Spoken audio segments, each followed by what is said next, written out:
ఈ శివాలయంకి ఎదురుగా మనకు ఇక్కడ ఆంజనేయ స్వామి వారి విగ్రహం కనిపిస్తుంది. అద్భుతమైన ఆంజనేయ స్వామి వారి విగ్రహము. ప్రాపర్ మెయింటెనెన్స్ లేదు, కాకపోతే బాగుంది. ఇక్కడ కూడా ఆంజనేయ స్వామి వారి విగ్రహం. ఇక్కడ మొత్తం ఉన్నాయి భక్తాంజనేయ స్వామి వారి విగ్రహాలే. కాకపోతే ఇక్కడ చూడండి, ఇక్కడ చక్రము శంకు మంచిగా కనిపిస్తుంది కదా, శంకు చక్రం.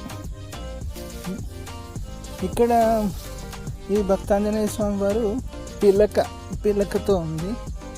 కింద వైజయంతి మాల, కాళ్ళకు దండకడియాలు అలా ఉంది. ఇక్కడ కూడా ఇంకొక భక్తాంజనేయ స్వామి వారి విగ్రహం కనిపిస్తుంది.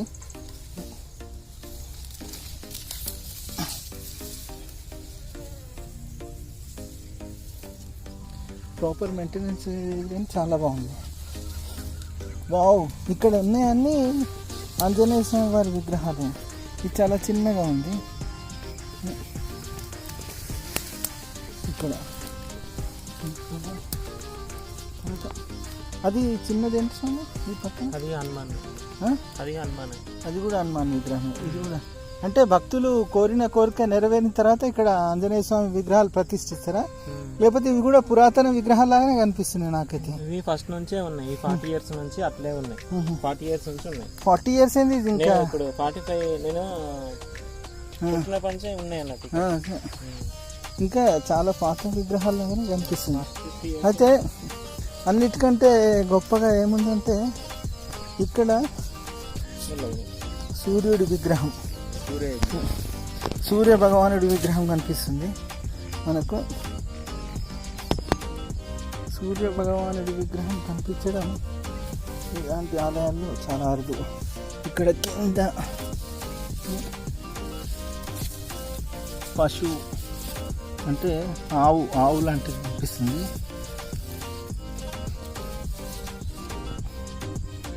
ఆవు కనిపిస్తుంది ఇక్కడ. దీనిపైన అయితే ఏం రాసి లేదు. సూర్యుడి విగ్రహం అంతేనా? ఇంకేమైనా ఉన్నాయా స్వామి?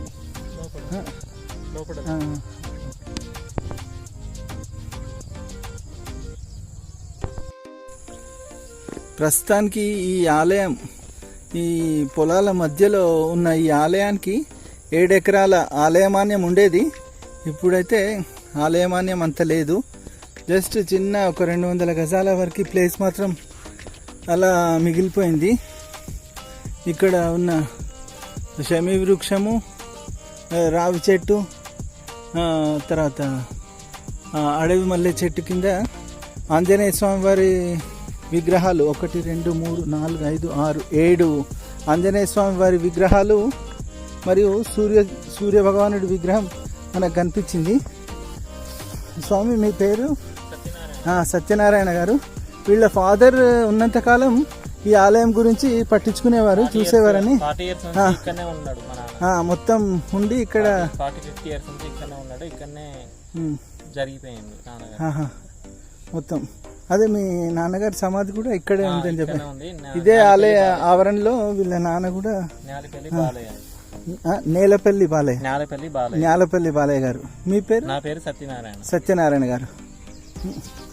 ఆలయం ముందట ఒకటి నందీశ్వరుడి విగ్రహం కనిపిస్తుంది.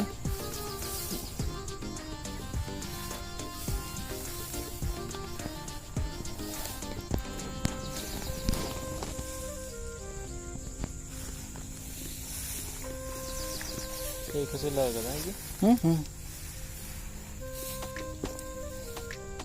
ఈ నందీశ్వరుడు ఇప్పటివరకు చూసిన అన్ని నందుల కంటే విభిన్నంగా ఉంది.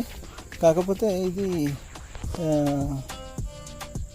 పురాతన కాలంలో అయితే కాకపోయి ఉండవచ్చు. ఎందుకంటే 100, 100, 150 సంవత్సరాలు అయి ఉండవచ్చు ఈ నందీశ్వరుడు మాత్రం. దానికి వెనుక వైపు నాగదేవత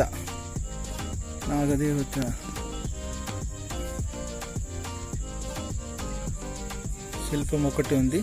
ఇది కూడా నూతనంగా ప్రతిష్ఠించినదే ఉండవచ్చు. పురాతన విగ్రహం మాత్రం ఇంత నీట్గా అయితే ఉండదు.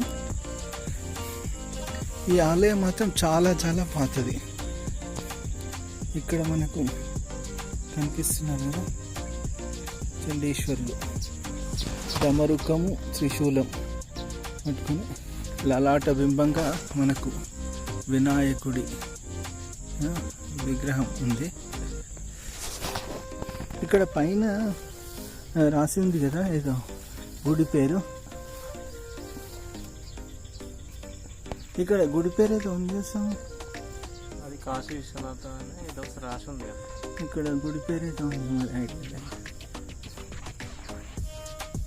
అది నాన్న రాసి. ఓం నమ శివ. వెయ్యండి, ఆలయం లోపలికి వెళ్దాం, దర్శించుకొని వద్దాం. ఇక్కడ ఉన్నది నందీశ్వరుడు విగ్రహం.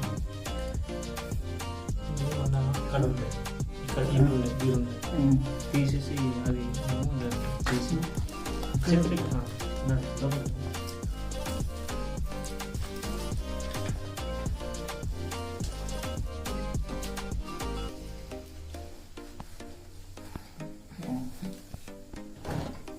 ఈ విధంగా ఉండే. అది ఇటు పెట్టండి నంది. నందీశ్వరుడు ఇక్కడ నాగబంధం రూపంలో సుబ్రహ్మణ్యేశ్వర స్వామి. ఇలాంటి నాగబంధమే మనం ముత్తారం కొత్తకొండ వీరభద్ర ఆలయంలో చూసినాం. తర్వాత ఆంజనేయ స్వామి ఆలయంలో చూసాం. ఇది సిమెంట్ ప్రతిమ నూతనంగా పెట్టిన రేణుకామాత అంటే పెట్టారు. ఇక్కడ వినాయకుడు, తర్వాత చిన్న శివలింగం, ఇవి కూడా నూతనంగా ప్రతిష్ఠించిన లింగాలే. ఒక్కసారి డిజైన్ అందమైన పద్మం చెక్కబడి ఉంది.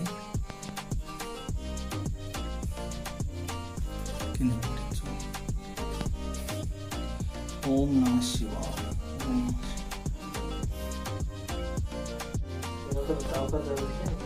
ఇక్కడ గుప్త నిధుల కోసం గుప్త నిధుల వేటగాళ్ళు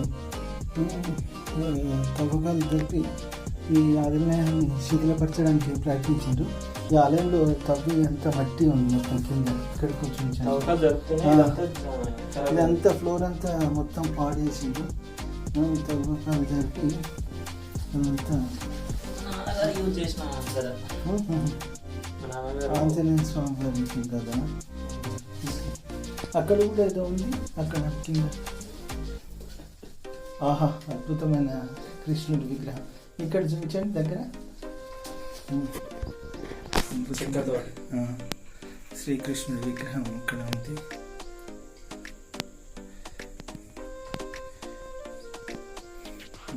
చాలా మంచి.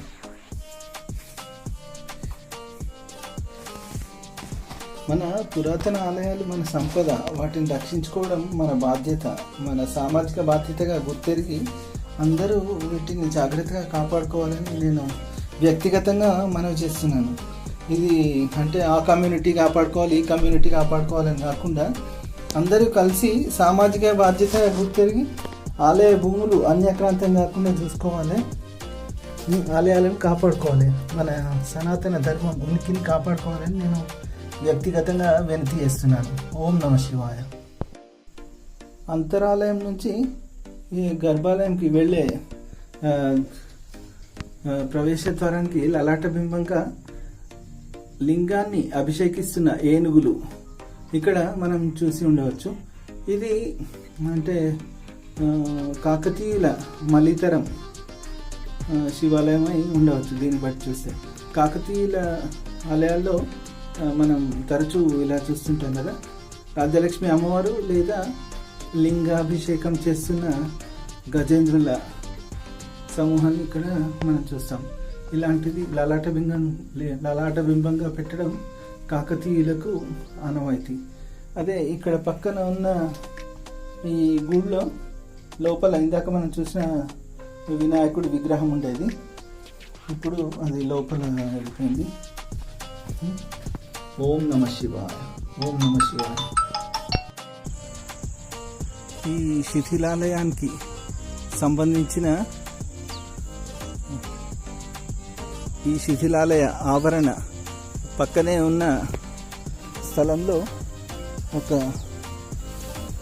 లింగం కనిపించింది. ఇది కాకతీయుల కాలం నాటి లింగం, కాకతీయుల నిర్మాణ శైలిగా కనిపించింది. ఇక్కడ మనకు నందీశ్వరుడు,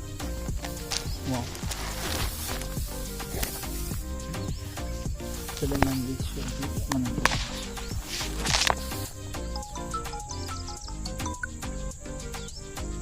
ఓం నమ శివాయ, ఓం నమ శివాయ. అదంతా ఇది గుడి జాగానే, ఆ ఏరియా ఏది అక్కడ వరకు ఇదంతా గుడి జాగానే, అక్కడ దాకా గుడి జాగానే ఉంటుంది. దాదాపు ఎన్ని ఎకరాలు ఉండను? 7 ఎకరాలు ఈ శివాలయానికి ఉంటుంది. దాదాపు ఇది కూడా కాకతీయుల కాలం నాటి ఆలయం లాగానే కనిపిస్తుంది.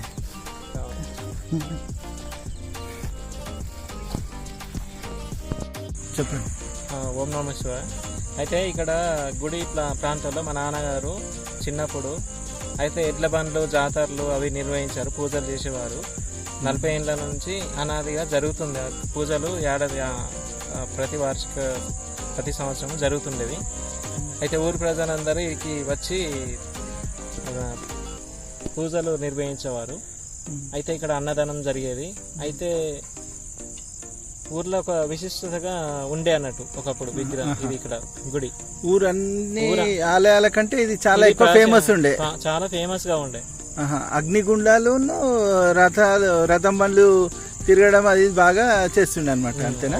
మాఘమాసాల. ఓకే, సరే. ఓం నమ శివాయ. అయితే మా నాన్నగారి పేరు న్యాలిపల్లి బాలయ్య, నా పేరు సత్యనారాయణ. అయితే మా నాన్నగారు చిన్నతనం నుంచి ఈ గుడికి పూజారిగా లైఫ్ మొత్తం ఇక్కడనే గడిపారు. అయితే చిన్నప్పుడు నా చిన్నతనంలో అక్కడ హనుమాన్ విగ్రహాన్ని స్థాపించారు, స్వయంగా చేయించి స్థాపించారు, నెలకొల్పారు. ఆ విగ్రహం ఏంటంటే కొందరు ఆశపడి మా నాన్నగారు లేని సమయంలో అది దుబ్బాకకు తరలించారు. ఆ తరలించిన వారు ఒక 6 నెలల లోపు మరణించినారు. అయితే దానికి పూజలు లేకుండా ఎండుతూ వానలో తడుస్తూ అలాగే ఉండిపోయింది. అయితే వారి కుమారులైన వాళ్ళు కొందరు గమనించి అక్కడ గ్రామస్తులు ఆ విగ్రహానికి గుడి కట్టించి మళ్ళీ స్థాపన చేశారు. మళ్ళీ దుబ్బాకలో ఎక్కడ? దుబ్బాకలో మారమ్మ గుడి పక్కపండి బీసీ కాలనీలో ఉంది. అక్కడ ఆంజనేయ స్వామి వారి విగ్రహానికి ఏదో ప్రత్యేకత ఉందని చెప్పింది కదా మీరు? అది దానికి 9 లక్షలు ఉంటుంది, 9 లక్షల విగ్రహం అది. Okay okay right.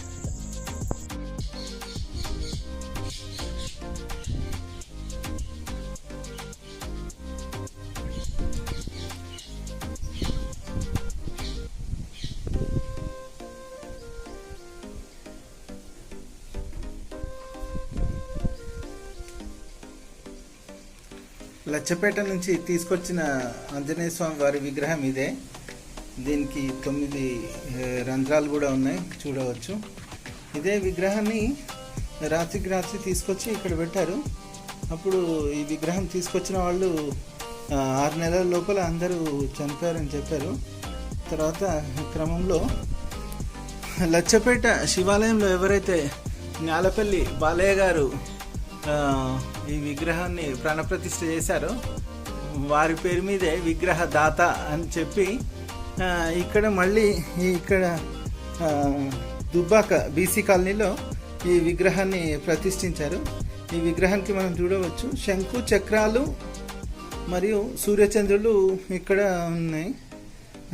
అద్భుతమైన ఆంజనేయ స్వామి విగ్రహం ఇక్కడ రీసెంట్గా ప్రతిష్ఠించి ప్రాణప్రతిష్ఠ గావించి ఇక్కడ ఆంజనేయ స్వామి వారికి ఆలయాన్ని నిర్మించారు ఇక్కడ స్థానిక భక్తులు. పక్కన మనకు వినాయకుడు, పార్వతీదేవి,